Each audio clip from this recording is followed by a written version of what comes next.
দেখেন বন্ধুরা, আমার আব্বুর হাতে ভিডিও করার জন্য একটা স্ট্যান্ড আনাইছি।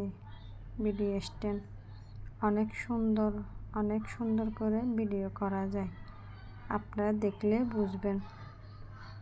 একটা দিয়ে সব কিছু করা যাবে। বসেও ভিডিও করা যাবে, দাঁড়ানোও ভিডিও করা যাবে। এটা উচ্চতা 5 ফুটের উপর আছে, অনেক সুন্দর। আপনার যদি ভালো লাগে কমেন্টসে জানাবেন, শেয়ার করবেন অন্যদের সাথে। অনেক সুন্দর। আপনাদের একটা শেয়ারের জন্য অন্য কেউ দেখার সুযোগটা পাবে।